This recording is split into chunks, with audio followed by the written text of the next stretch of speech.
కీర్తనల గ్రంథము 65వ దావీదు కీర్తన 11వ వచనం. దేవుని వాక్యాన్ని చదువుకుందాం. సంవత్సరమును దయా కిరీటమును నీవు ధరింపజేసి ఉన్నావు. దేవునికి స్తోత్రం. హల్లెలూయా. సంవత్సరం, ఒక సంవత్సరం నుంచి మరొక సంవత్సరం వరకు దేవుని దయ ఆ బిడ్డ మీద. దేవుని దయ లేకపోతే మనుషులు జీవించడం చాలా కష్టం. ఆయన ఏమై ఉన్నాడో ఈరోజు నేను మీకు కొద్ది నిమిషాలు 2 మాటలే జ్ఞాపకం చేస్తాను. సమూయేలు మొదటి గ్రంథం,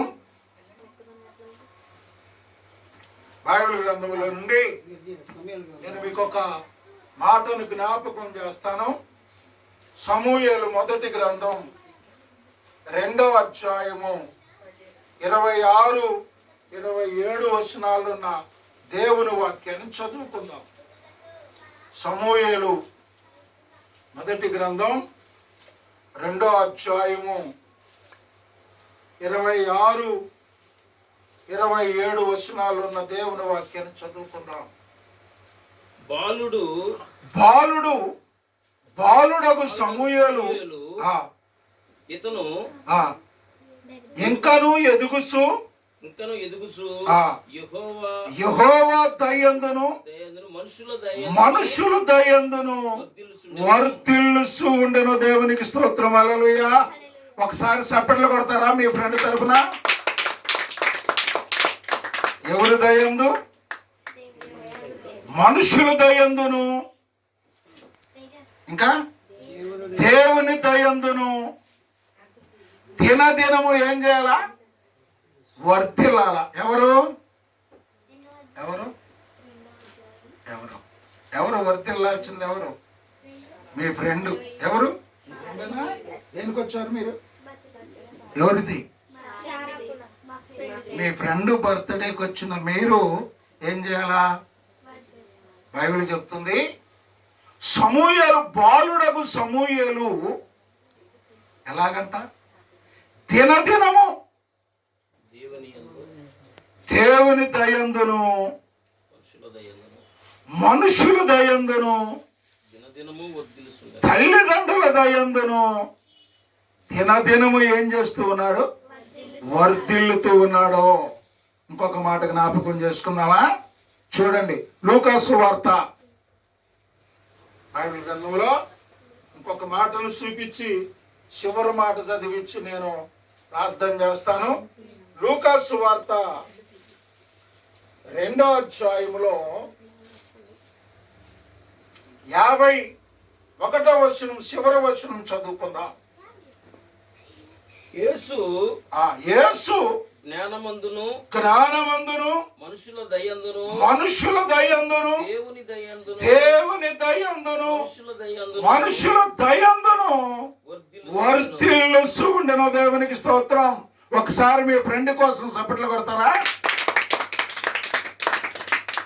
ఏం చేశాడంట? మనుషుల దయందును దేవుని దయందును తల్లిదండ్రుల దయందును దినదినము ఏం చేశాడు? వర్ధిల్లుచు ఉండెను. వర్ధిల్లటం అంటే ఏంటి? ఈరోజు ఇంకొక మాట చూపించి ప్రార్థన చేసుకొని మీ ఫ్రెండ్ చేత ఏం కట్ చేపిద్దాం? కేక్ కట్ చేపిద్దాం. దేవునికి స్తోత్రం. హల్లెలూయా. 128వ దావీదు కీర్తనకారుడు